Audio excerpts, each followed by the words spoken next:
Question: which island is it? Before we attempt to answer the question, let us turn to another hadith, another statement of the Prophet ﷺ, which is of crucial importance. It is also in Sahih Muslim. He said that when the Antichrist is released, he will live on earth for 40 days.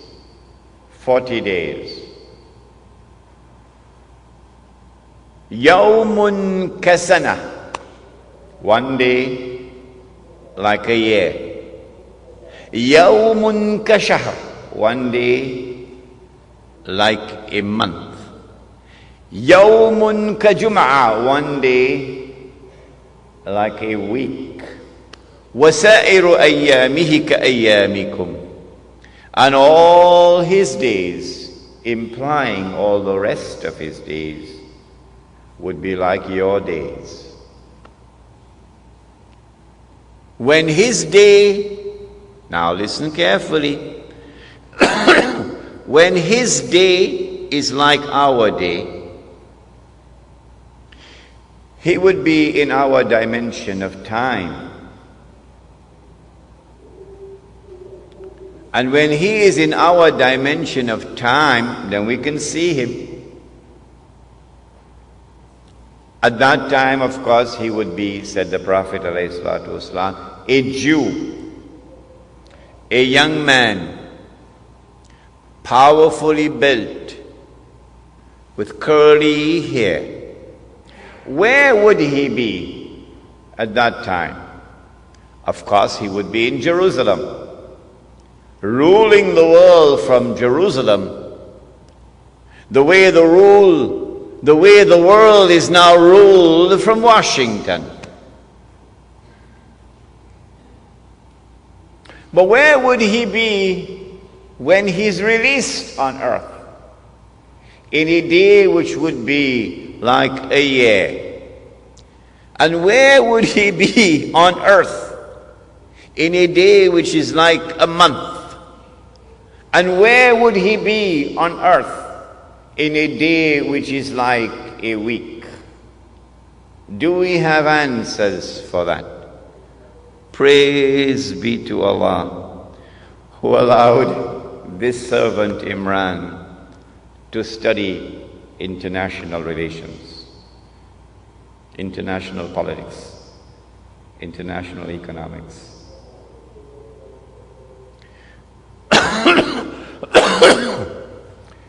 The answer, of course, is that when he's released on earth, he will be on that island.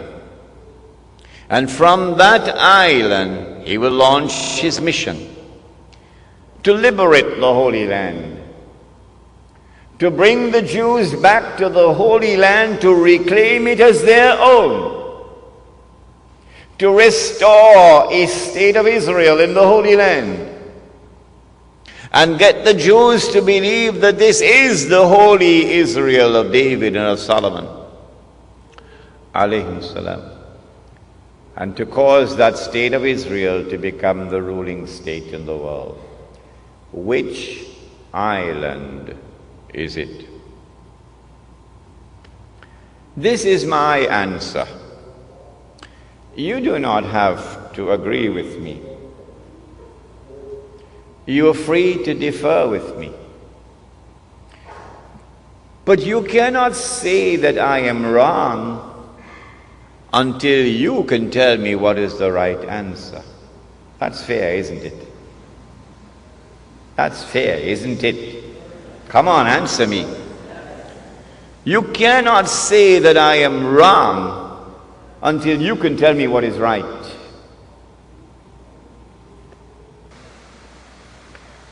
An amazing thing has happened. That nowhere in the world, praise be to Allah, has anyone come forward so far to differ with me and to challenge me. Not one. Until I came to Trinidad. in August. And one fellow in Trinidad challenged me. In November of 1917, the British government did something which was incredibly strange and mysterious. A Britain which is now the prince of the secular world. The secular world takes religion out of politics. And Britain is the prince of the secular world.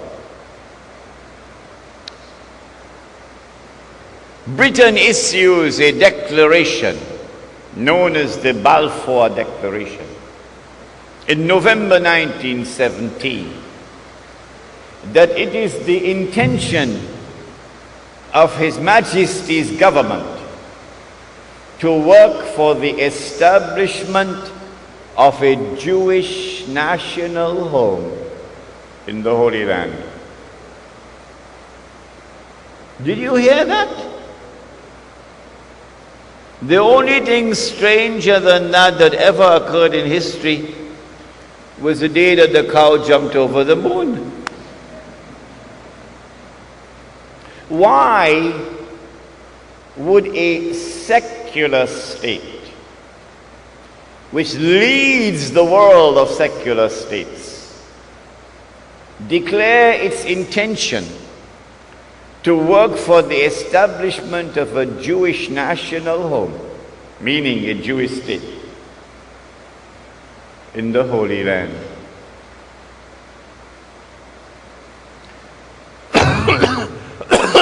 Two months later, this was October 1917, in December 1917, it is a British army led by General Allenby, which defeats the Ottoman Islamic army and liberates the Holy Land. And when Allenby entered into Jerusalem, the British general declared, "Today, the Crusades are over." Oh, but the Crusades were supposed to have been Christian wars. And you are now a secular state. You're not a Christian state, you're a secular state.